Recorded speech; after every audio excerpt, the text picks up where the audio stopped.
Press conference की जा रही है।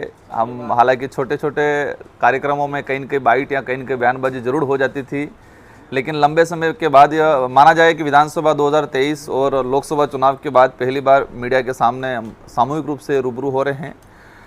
रूबरू होने का मुख्य वजह ये रहा कि जिस तरह से पूरे राजस्थान के अंदर विधानसभा चुनाव से पहले भाजपा ने माहौल बनाया था कि डबल इंजन की सरकार बनाएंगे और डबल इंजन की सरकार में सारे काम फटाफट होंगे, विकास तेजी से दौड़ेगा, एक गति पकड़ेगा, इस तरह से एक माहौल बनाया था।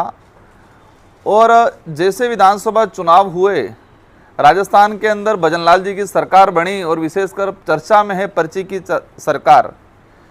लेकिन सरकार जिस दिन से बनी है उस दिन से सरकार को या सरकार चलाने वालों को समझ में नहीं आ रहा है कि ये हम किस पद पे बैठ गए हैं, इस पद का निर्वहन कैसे करना है।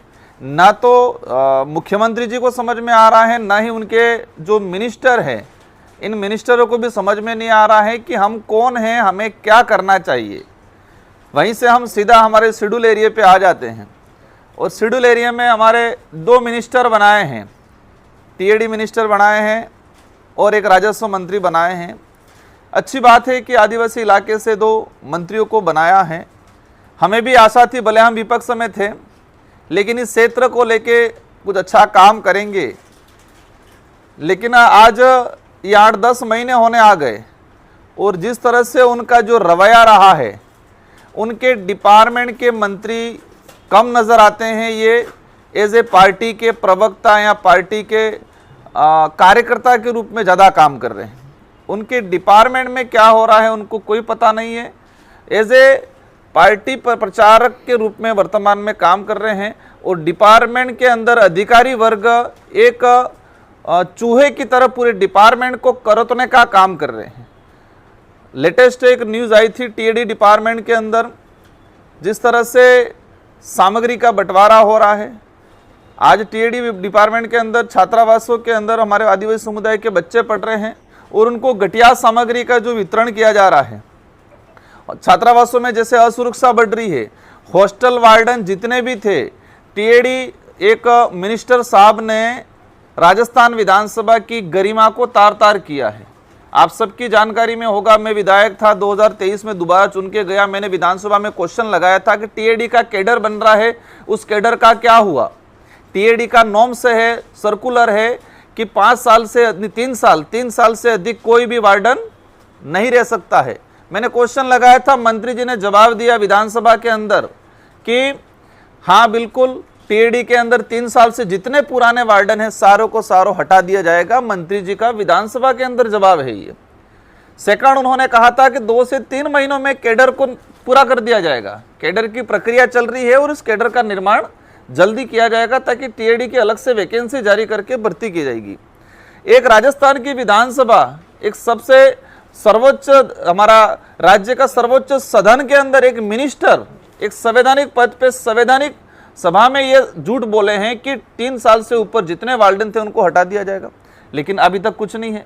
सारों को एक नोटिस दिया गया, फिर दुकान लगाई गई डूंगरपुर जिले में किसी मंत्री, पूर्व मंत्री के घर पे, और दुकान लगाई, वहाँ सारे वार्डनों की लाइन लगी और लाइन लगने के बाद लिफाफे पहुंचे और अब सारा मामला ठंडे बस्ते में चल रहा है। और जो वार्डन, कई वार्डन ऐसे हैं जहाँ डिपार्टमेंट का आदेश ही नहीं है और उस हॉस्टल में जाके वार्डनगिरी कर रहे हैं। मतलब कोई आदेश नहीं है, बिना आदेश के ऐसे वार्डन बन के बैठे हुए हैं आज। मतलब एक ठेके पे डिपार्टमेंट और छात्रावास को ठेके पे देने का काम वर्तमान टीएडी मंत्री जी ने कहा है। एक सोचने वाली बात यह है कि वर्तमान राजस्थान और शेड्यूल एरिया में विशेषकर शिक्षा के क्षेत्र में हालत खराब है, चिकित्सा सुविधा बिल्कुल चरम पे है, बेरोजगारी चरम पे है। पिछले 10 महीनों के अंदर सरकार ने किसी भी विशेष भर्ती या नियुक्ति अभी तक नहीं कराई है, पूर्ण नहीं कराई है और बेरोजगारी बढ़ रही है बहुत तेजी से। सड़क सुविधा को लेके हर प्रकार की जो सुख सुविधा है उस पर किसी प्रकार का काम नहीं हो रहा है। लेकिन उन लोगों की एक चाल है कि इन सारे मूलभूत मुद्दों से भटकाना है तो वो सीधा धर्म पे और इतिहास पे आ जाते हैं। हमें जहां तक लगता है कि टीएडी मिनिस्टर और साथ ही हमारे उदयपुर के सांसद माननीय मन्नालाल जी, इन दोनों को आदिवासियों का इतिहास और आदिवासियों के हक अधिकार खत्म करने के लिए बनाया है, ऐसा महसूस हो रहा है। वो दोनों रेगुलर आदिवासियों के इतिहास और उनके हक अधिकार पे हमेशा कहीं न कहीं कटाक्ष करते आ रहे हैं। तो पार्टी की तरफ से उनको डेप्यूट कर रखा है कि आप आदिवासियों के हक अधिकार और आदिवासियों के इतिहास पे बार बार वार करो ताकि ये इतिहास खत्म हो जाए। देखो, इस देश की आज़ादी में हर समुदाय का योगदान रहा है। इस देश में जितने आक्रमणकारी आए वो हर धर्म, हर व्यक्ति, हर समुदाय का व्यक्ति लड़ा है।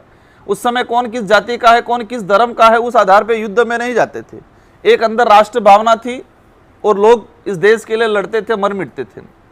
लेकिन जिस तरह से मानगढ़ का इतिहास, आदिवासियों का इतिहास, उसमें स्पष्ट लिख रखा है। गोविंद गुरु महाराज को जब गुजरात कोर्ट में अंग्रेजों ने पेश किया तो उस कोर्ट का जजमेंट है, उस जजमेंट में स्पष्ट लिख रहा कि बिलराज कायम करने के लिए ये आंदोलन छेड़ा जा रहा था भक्ति के माध्यम से। तो मन्नालाल जी का न तो इस डूंगरपुर बांसवाड़ा से लेना देना है, न ही उस भक्ति से लेना देना है, और न ही यहाँ का इतिहास जान रहे हैं।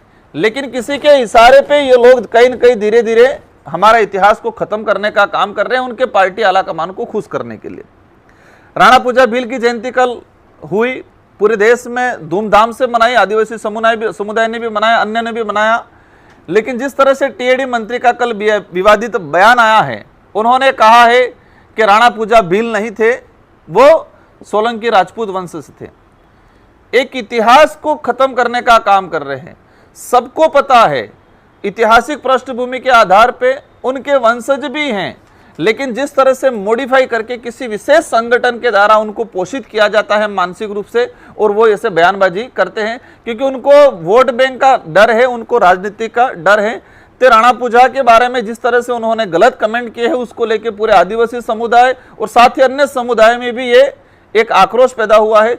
एक राज चिन्ह, मेवाड़ का राज चिन्ह में स्पष्ट लिख रखा है। एक तरफ भील राणा पूजा की तस्वीर है, दूसरी तरफ महाराणा प्रताप की तस्वीर है। लेकिन जिस तरह से उन्होंने इतिहास को मरोड़ने का काम किया है, उसको लेके पूरे आदिवासी समुदाय में आक्रोश है, और आने वाले वक्त में उनको अवश्य कहीं न कहीं मतलब मुंह की खानी पड़ेगी। एक डूंगरपुर जिले का विशेष मुद्दा है, केंद्र सरकार ने जल जीवन मिशन योजना शुरू की। उन्होंने टारगेट रखा कि 2022 तक घर घर नल पहुंचाएंगे। जल जीवन मिशन शुरू किया और 2022 तक घर घर मिशन पहुंचाएंगे। हम भी समझते हैं कि कोई भी टारगेट होता है, जरूरी नहीं है कि वो उस समय में 2 साल 3 साल लेट भी होते हैं। लेकिन आज 2024 आया, डूंगरपुर जिले में 15% भी घर घर जल जीवन मिशन योजना सफल नहीं हुई है।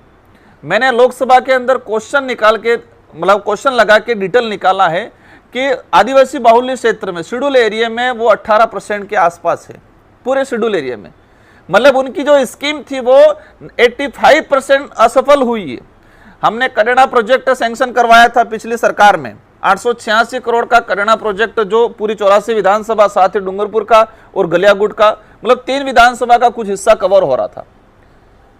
प्रोजेक्ट सैंक्शन हो गया, प्रोजेक्ट का टेंडर लग गया। टेंडर लगने के बाद सरकार बदली और सरकार ने इस प्रोजेक्ट पे आज रोक लगा दी है। एक तरफ कह रही है घर घर जल जीवन मिशन पहुंचाएंगे, अभी दोबारा टेंडर लगा, टेंडर ओपन नहीं कर रही है गवर्नमेंट।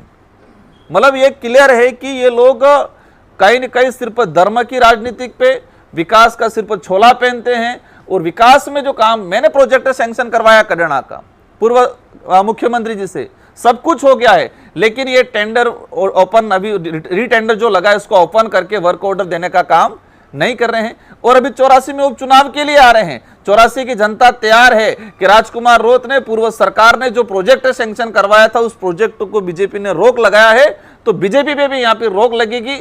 और जितने वोट से पिछले 2023 में हारे थे, उससे ज्यादा संख्या से और हारेंगे।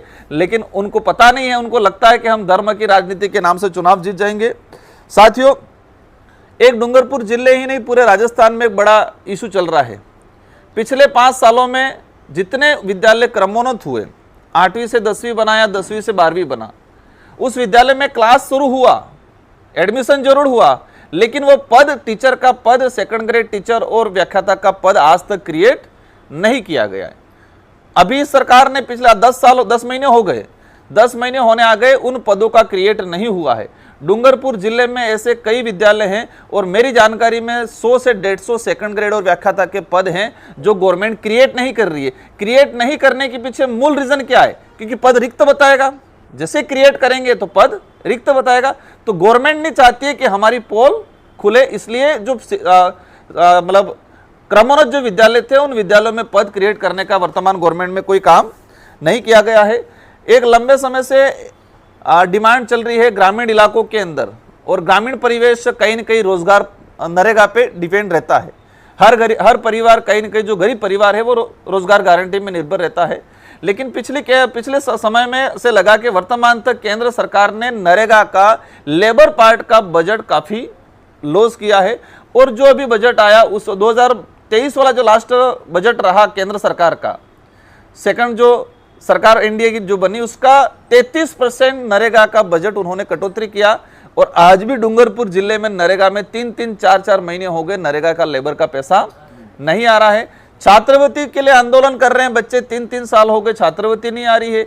पेंशन जो बड़ा बुजुर्गों को एक सहारा मिल रहा था, उस सहारे को भी वर्तमान सरकार ने कहीं न कहीं खत्म करने का, उनको बेसहारा बनाने का काम किया। पेंशन भी 2-2, 3-3 महीने हो गए। गरीब लोगों की जो विधवा पेंशन है, विकलांग पेंशन है, वृद्धावस्था पेंशन है, इन सारी पेंशन 2-2, 3-3 महीने हो गए पेंशन नहीं आ रही है। मतलब ये ऑल ओवर ये है कि वर्तमान जो सरकार डबल इंजन की सरकार के नाम से तो लग रहा है कि एक इंजन आगे लगा है, एक इंजन पीछे लगा है, और दोनों तरफ खींच रहे हैं, और खींचने से सारी राजस्थान की जनता त्रस्त हो रही है, सारी योजनाएं फेल हो रही है।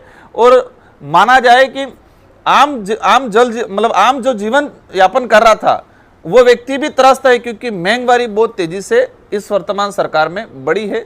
इन सारे मुद्दों को लेकर भारत आदिवासी पार्टी समय समय पे आंदोलनरत भी है, समय समय पे संघर्ष भी करते हैं, मुद्दों को उठाते भी हैं। तो हमारा विजन ये रहेगा कि भाजपा उपचुनाव में आ रही है, लेकिन किन मुद्दों पे आ रही है? और उपचुनाव की बात स्टार्ट करते हैं तो भाजपा ने पहले ही हार मान ली है सभी सीटों पे। भाजपा ने पहले ही हार मान ली है, क्योंकि नॉर्म से रहता है कि जो विधायक चुना जाता है और विधायक पद पे रहते हुए सांसद चुनाव लड़ता है तो उसको 1 साल का बजट रिलीज कर दिया जाता है।